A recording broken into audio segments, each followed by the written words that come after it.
all around. Uh, chest bump. Let's get in there. Happy Father's Day. If no one told you yet, happy Father's Day. Hope everyone had a great Father's Day. The weather turned out to be a little better than what everyone thought. I saw some great Father's Day celebrations out there, from the kids showing it to their dad, to the wife, and the father to son combination of older people. I love seeing videos like that. You guys did a real great job of sharing that out there. Much love and shout out to 12th and Park Projects. Y'all did real good yesterday. Real good. Wish I could have been there. Years past, I went to my man Rob Bailey's Father's Day celebration out at St. Vincent Park. That was a lot of fun as well. But again, shout out to all the dads out there, you Man Cave members, TFP members, all you guys. Happy Father's Day to you. Well, let's get on into it. The ESPYS was on yesterday.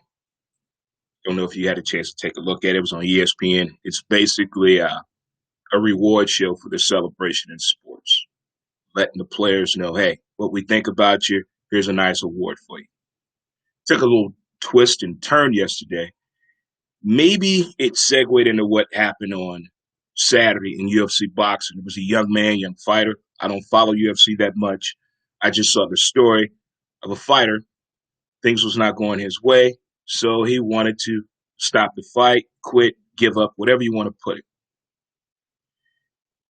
His coach didn't want to believe him, it took a couple of rounds. Now, Dana White and everyone else is looking to investigate this thing on why did you put that young man in harm's way like that? Which brings up the interesting discussion. When you quit and give up in sports or you cry in years past, that was deemed as a sign of weakness. And last night in the ESPYs, they gave an award to Kevin Love. And Kevin Love shared the story that happened to him in an actual NBA game. He had an anxiety attack. He really got descriptive in what he went through. But he did something I think turned the page in the sports world in a positive way. He wrote a letter. And the letter was not addressed to players in the NBA, wasn't addressed to his parents or nothing like that. He wrote a letter about what he was going through. And it's an injury that we cannot see. And it's called mental health. When that was discussed between athletes in the 50s and the 60s and the 70s and 80s and 90s, weak, coward, not manly, all things that were even level to that to women as well, showing a sign of weakness. If they showed any problems of reaching out for help, saying I need help, something's not right, an injury that no one can see. And I want to give Kevin Love a shout out for that, because that letter made it to the right group of people. Kids. Kids have a hard enough time right now in today's age expressing themselves.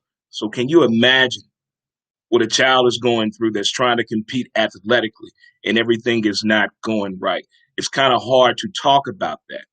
But Kevin Love opened up a different platform in youth sports that is really, really being talked about and discussed.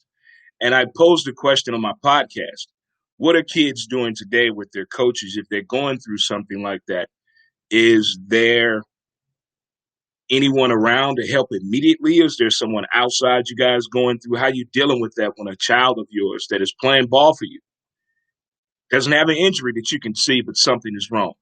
What are the avenues and steps that are taken on that in youth sports? I would love to know that question. If you do, hey, let me know, point me in the right direction, and I can share that information in case there is someone that listens to my podcast or follows my podcast that are looking for tools and resources to get over the hump of mental health issues in the world of sports right there. Speaking over the weekend, I thought we were going to get some great news from Major League Baseball. I thought today was going to be a celebration of, hey, we've gotten together. But over the weekend, I think a lot of things settled in when it comes to Major League NFL, collegiate football, and the NHL as well. Maybe it was something that Sean McVay said. Maybe it was something that the two doctors really got really meticulous with last week in their report about the COVID-19 and the spread of it. It really has me thinking in head scratcher here. Who's to blame on why we're trying to do this? Are the fans really that hungry and greedy to want to go out and participate at stadiums and arenas? Are the players okay with just sitting back until we figure this thing out medically? Are the owners okay with just sitting back till this thing is figured out medically? Because I don't want to do a rush job and something bad happens from this. And then we're doing the I told you so of 2020 in the world of sports. I love sports as much as the next guy, next person, next woman on this planet. My dog name is Espen. I've been married 4 times due to the world of sports. I love sports. I miss going. I miss seeing the actual live thing. But I want them to do this thing the right way. If you rush it back, bad things can happen. Player performance as well. The game goes down. The revenue is not there. These are all projected value that they're putting in everything. If everything gets going, I don't want them to rush into this. We've all known people who've rushed into a relationship, who've rushed into a marriage, who rushed into buying a house, rushed into getting a car, rushed in moving in instead of taking the appropriate steps, enjoying the process of it. We all want everybody to play sports, but I want them to be healthy and safe. And in the words of Sean McVay, how can you play football and practice social distancing? I think the only sports that can be played with proper social distancing is probably tennis, NASCAR, and golf. They are probably the only ones that can do it. I mean, we've had a mishap in boxing this week. We had a mishap in golf a little bit as well, too. So I think this thing is still getting figured out. But in the words of the actual person, I want to know what the hell going on. Major League Baseball, by 2 p.m. today, I think we should know something.